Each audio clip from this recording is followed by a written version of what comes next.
আবার কি জানি একটা আমাকে দেখালো বিটিএস কিনে একটা। আমি তো প্রথম মনে করছি এগুলো মেয়ে, কোনো 4-5টা মেয়েকে দেখাইছে, বলে না হুজুর এগুলো ছেলে। আমি বললাম এরকম ছেলে তো আমার নাউজুবিল্লাহ দেখা আল্লাহ হেফাজত করুন। আমাকে বলা হয়েছে যে হুজুর এই বিটিএস সম্পর্কে বলবেন। আমি বলবো এদের ব্যাপারে কি বলবো, এরা কাফের মুশরিক, এদের ব্যাপারে বইলা কি আমি আর ফেমাস করবো নাকি? আর সবচেয়ে বড় বিষয় হলো তাদেরকে আপনারা ঘরে লাগাচ্ছেন, সিঙ্গার, ফটোগ্রাফার, বিশেষ করে সেলিব্রিটিদেরকে, যাদেরকে মনে করছেন ক্রিকেটার, ফুটবলার কিংবা মনে করেন ফিল্ম স্টার, যেটাই হোক, সিঙ্গার, যাদেরকে পছন্দ করতেছেন যুবক ভাই বোনেরা, ভাই বাবা সবাইকে বলছি, যাদেরকে ফলো করছেন এরা তো কাফের, এরাও জাহান্নামী, আপনাকে নিজেকেও জাহান্নামী বানাচ্ছে, ঠিক না? নাউজুবিল্লাহ পড়ুন। এরা জাহান্নামী, এদের ছবি ঘরে তো দূরে থাক, মনের মধ্যেও লাগানো যাবে না, ঠিক না? আপনি তো অন্তরে রাখবেন আল্লাহর ওয়ালিদের খেয়াল, আল্লাহর ওয়ালিদের চেহারা মোবারক অন্তরের মধ্যে রাখলে একদিন মান রানি ফাকাদ রাল হক, রাসূলুল্লাহ আপনাকে স্বপ্নযোগে দিদার দিয়ে সিনাকে মদিনার আয়না বানিয়ে দিবে। বুঝে না তো কিছু, লাউরে কয় লিসু, আছে কি না? আল্লাহ তাদের থেকে আমাদেরকে হেফাজত করুন। জিম্মেদারি নিয়ে কথা বলতে হবে, যতটুকু বলবেন জিম্মেদারি নিয়ে বলবেন, যতটুকু জানেন অতটুকু প্রচার করার চেষ্টা করবেন, ঠিক না?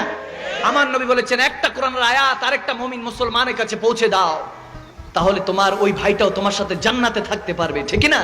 কারণ আপনি আমার ভাই, আপনাকে নিয়ে জান্নাতে থাকতে চাই। আমিন বলে, আরো জোরে বলে। আল্লাহ অনেক ছোট ছোট বাচ্চারা আছে, তাদেরকে আল্লাহ ইসলামের পথে কবুল করুক। আমিন বলে। যারা ছোট ছোট বাচ্চা আছে, আপনাদের সন্তান আছে, কিডস আছে, তাদেরকে নিয়ে মাঝে মাঝে মসজিদে যাবেন, দুষ্টামি করুক, মসজিদে থাকুক।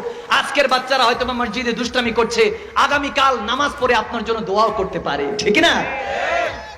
অনেক মুরব্বী আছে যাদেরকে আমরা বলি যে ওভার কনফিডেন্স ওয়ালা মুসলমান, আর একটু যদি বাংলা ভাষায় খাস ভাবে বলি ওভার পাকনা, আছে কি নাই?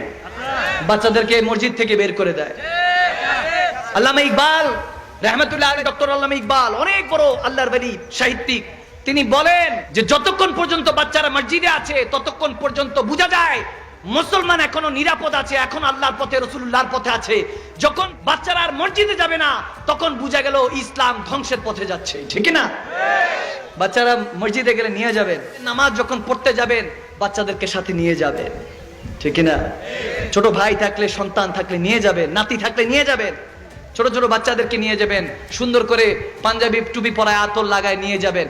আজকে শিখতেছে, কোন একটা সময় চিন্তা করবে যে আমার অমুক যে আমাকে মসজিদে নিয়ে যেত, হয়তো বাচ্চারা এখন খেলাধুলা করে, কোন একটা সময় আপনি যখন কবরবাসী হয়ে যাবেন সেই বাচ্চাটাই আপনার জন্য দোয়া করবে, রব্বানা গফিরলি ওয়া লিওয়ালিদাইয়া ওয়া লিল মুমিনিনা ইয়াওমা ইয়াকুমুল হিসাব।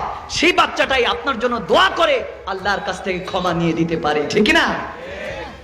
এগুলো সমাজতান্ত্রিক কথা। ইসলাম শান্তির ধর্ম, মুসলমান শান্তিপ্রিয় জাতি, যেমন নাম তেমন কাজ। মনে করেছে শাহজালাল ইয়ামানি, শাহপরান ইয়ামানি, আবেদ শাল মাদানি ওলি আল্লাহরা কবরে, মনে করেছে আবু বকর, ওমর, ওসমান, হায়দার কবরে, মনে করেছে সাহাবায়ে রাসূলরা কবরে। ভুলে গিয়েছে রাসূলের এক একটা উম্মত এক একটা সিংহ, সিংহর বাচ্চা সিংহ কামড় দিয়ে কল্লা নিয়ে যাবে, টেরও পাবে না। আমরা ধৈর্য ধরে অপেক্ষা করছি, সমস্যা নাই, সবকা ওয়াক্ত আতা হে, সবারই একটা না একটা দিন আসে, আমাদেরও আসবে সেই সুবর্ণ সুন্দর দিনগুলি, আমাদেরও আসবে ইনশাআল্লাহ। আল্লাহ সেই পর্যন্ত আমাদেরকে ঈমান, মুহাব্বতে রাসূল নিয়ে আমল করে জিন্দেগিটা বান্দেগীর থেকে আল্লাহর বন্ধু হওয়ার তৌফিক দান করুক। যতই দুশ্মনী করুক, আমাদের জুবানে যখন তাকবীরের প্রতিধ্বনি হবে তখন অবস্থা খারাপ হবেই তোমাদের। একটা বোন যখন হিন্দুস্তানে আল্লাহু আকবার দিয়েছে, তাদেরকে বলি তোমাদের অবস্থা হালুয়া টাইট অবস্থা হয়েছে, মুসলমানের ঘুম ভেঙেছে। মা ফাতেমাতুজ জাহরার বাঘিনী চিৎকার শুনে যদি তোমাদের এই অবস্থা হয়, এখনো তো শের খোদা আলী রাসূলের সিংহদের হুঙ্কার শুনো নাই। হাত তুলে বলো মুসলমান, ঠিক কিনা বলো? যদি হুঙ্কার শুনো তোমরা লাশ ছুটে পালাতে বাধ্য হবে। আরে বাঙালি তো ভাষার জন্য, দেশের জন্য রক্ত দিয়েছে। আমাদের বাপ দাদারা অস্ত্র জমা দিয়েছে, ট্রেনিং না। মনে করে আমরা ঘুমন্ত বিড়াল, এটা ঘুমন্ত বিড়াল না, এগুলো এক একটা ঘুমন্ত সিংহ। যখন জেগে যাবে তখন মেও মেও করে পালাবা, ঠিক না? আল্লাহ আমাদের মুসলমানদেরকে একত্রিত হয়ে ইসলামকে এই দুনিয়ার বুকে জিন্দা করার তৌফিক দান করুন। আরো মহব্বতে পড়ুন আল্লাহুম্মা আমিন।